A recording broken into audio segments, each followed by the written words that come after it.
Y a las 8:40 voy a saludar al doctor Gerardo Canseco. Gerardo, buen día, gracias por atendernos. Buen día, María Herminia, qué gusto escuchar. Gracias, igualmente.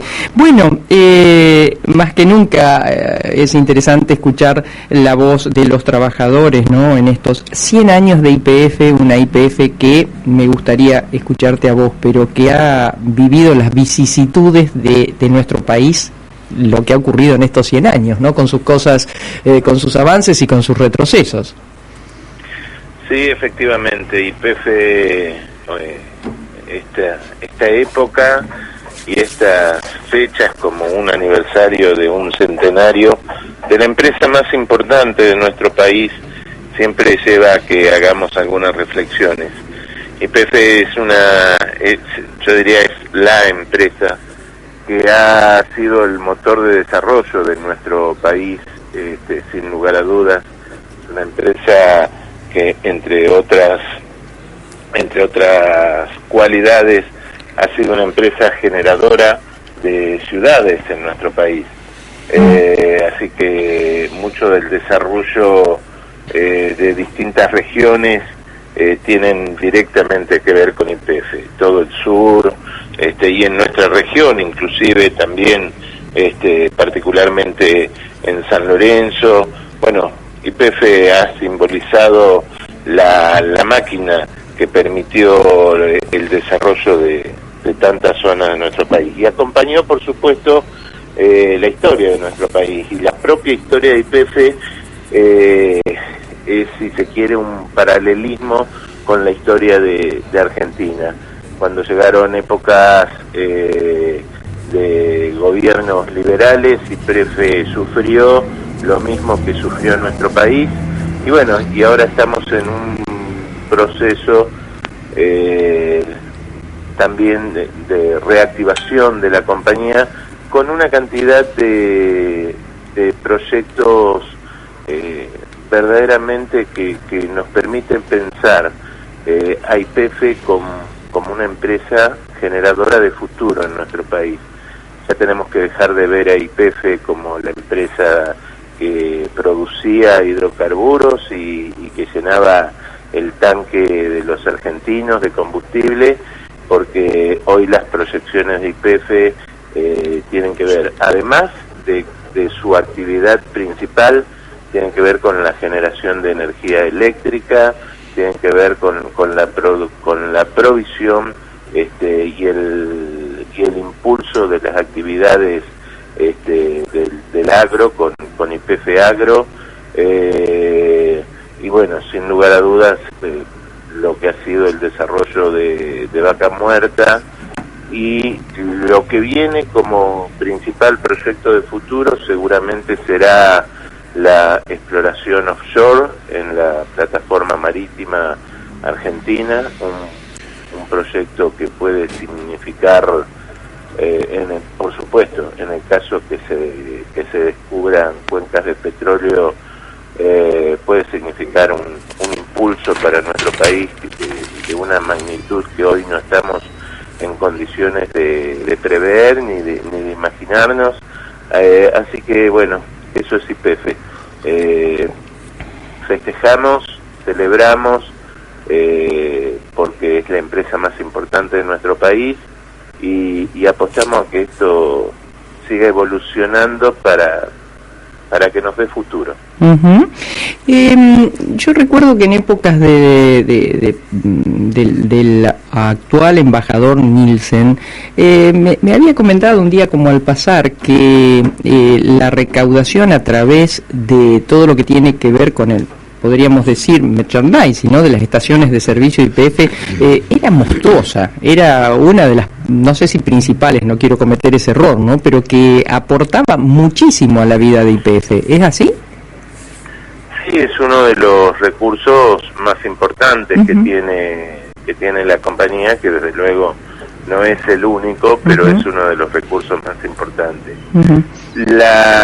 Todo el desarrollo de la red de estaciones de servicio de YPF no solo significan que hay que dividirlo, porque hay una red de estaciones que son propias de YPF, que no están tercerizadas y que no son lo que se denomina en estación de servicio de bandera, sino que pertenecen a la compañía, pertenecen a YPF, pero lo importante es que todo el desarrollo de estaciones de red de estaciones de servicio de YPF, entre las propias y las concesionadas, las tercerizadas, permiten la llegada de combustible a todo el punto del país. No hay un lugar del país donde no haya una estación de servicio de YPF. Y esto muchas veces hay que tenerlo muy presente, porque sin perjuicio que las estaciones de servicio generan recursos importantísimos a la compañía, también es cierto que YPF sostiene muchas estaciones de servicio que no generan ganancias, pero que son necesarias porque determinada región necesita una estación de servicio y a lo mejor el nivel de venta que puede tener esa estación de servicio no produce ganancias, pero así está YPF. ¿Cuál fue el mejor periodo de YPF en estos 100 años? Qué pregunta, Yo creo que es muy injusto, sería, porque ha tenido YPF, como decías, yo cuando se generó toda la exploración y la explotación de petróleo en todo el sur, en Comodoro Rivadavia, en Las Heras, cuando se puso en marcha la refinería de Ensenada, la refinería de Luján de Cuyo, inclusive la refinería de San Lorenzo, digo, sin lugar a dudas, todos esos hitos son trascendentales, pero yo creo que es muy injusto, sería no referenciar a YPF en la gestión del ingeniero Enrique Mosconi. Claro. ¿Por qué? Porque genera una empresa a la que le dio un espíritu, porque un espíritu de YPF es ser una empresa pionera. Entonces me parece que hay que pensar justamente en el pionero. Me parece que hay que pensar ahí. Vos sabés que tuve la suerte en todos estos años de poder entrevistar y tener al doctor Silenzi Stagni, ¿no? Sí. Que bueno, fue un hombre clave para mantener y en épocas adversas, ¿no? de YPF, para poder mantener el espíritu de su gestor o creador, ¿no? O impulsor. Bien. Bueno, ¿y cómo están los trabajadores? Hoy los trabajadores de YPF estamos, no estamos al margen de lo que ocurre en nuestro país y con toda la masa de trabajadores de nuestro país. Por supuesto que YPF es una empresa que tiene asegurada, si se quiere, en su relación laboral las cuestiones, como muchas veces hablamos de la agenda de trabajo decente de la Organización Internacional de Trabajo, que es trabajo, por supuesto, registrado, trabajo con una retribución digna, trabajo que le provea la obra social y que garantice condiciones de seguridad en la empresa. Bueno, esas premisas, desde luego que la relación de trabajo en YPF está asegurada, pero también el impacto de la inflación nos lleva a que tengamos que estar prácticamente en un proceso de paritaria salarial permanente. Todo indica que vamos a discusiones salariales muy cortas, de plazos muy cortos, de plazos de 3, 4 meses, y en 4 meses nos sentamos y volvemos a revisar, porque el proceso inflacionario nos impone. Claro, claro.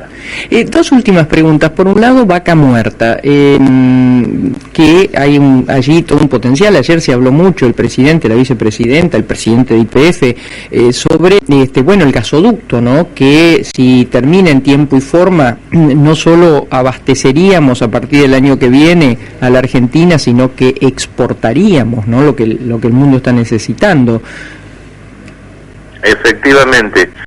Vaca Muerta ha logrado niveles de producción que son verdaderamente récord, sobre todo ahora en el último año post pandemia, que son niveles récord, pero que son niveles que estaban dentro de lo esperado a partir de todos los procesos de inversión que se dieron así en los últimos 4 o 5 años. Sin lugar a duda, Vaca Muerta es tenemos así un potencial de generación de energía para nuestro país con una cantidad de recursos extraordinarios. Así que sin lugar a dudas, lo que nosotros entendemos como organización sindical, que sí tenemos que definir como país para Vaca Muerta una política de Estado. Es decir, no podemos dentro de un año o de 2 años estar discutiendo nuevamente si el gasoducto sí o si el gasoducto no. No, tenemos que definir una política de Estado. ¿Por qué? Porque esa política va a garantizar el desarrollo, el desarrollo serio y sustentable de Vaca Muerta. ¿Por qué? Porque ahí tenemos un potencial de generación de energía probablemente para los próximos 40, 50 años. Claro. Y la última pregunta, Gerardo. Estoy conversando con el doctor Gerardo Canseco, secretario actualmente gremial de la Federación del SUPE y director suplente en YPF. ¿Qué pasa con el gasoil? El gasoil tenemos un problema que es producto de varios factores. Sin lugar a dudas, la demanda del mercado este año se ha incrementado. Pensemos que el gasoil no es solo el gasoil que vemos en los vehículos que se ven en la calle. Gran parte del gasoil se consume en el campo, en todo lo que es el agro. La empresa ha tenido que, YPF ha tenido que importar gasoil, y esa demanda también tiene que ver porque sin perjuicio que para nosotros los argentinos el precio del combustible puede parecer inalcanzable, a valores internacionales el combustible, el precio está realmente barato, y ha habido una demanda de gasoil. Ustedes todos lo vemos en la frontera, particularmente en la frontera con Paraguay. La demanda de gasoil ha hecho que tengamos que salir a importar producto de que no estaba previsto que vengan a comprar gasoil de la manera que lo están haciendo en otros países. Así que de todas formas, con la última previsión de importación de gasoil, claramente se va a alcanzar a abastecer la demanda interna sin inconvenientes. Gerardo, muchísimas gracias, un abrazo muy grande. Un abrazo, María. Quedamos en contacto. Claro que sí. Bueno, hemos conversado con el doctor Gerardo Canseco, secretario gremial del SUPE, la Federación de Sindicatos Unidos Petroleros e Hidrocarburíferos.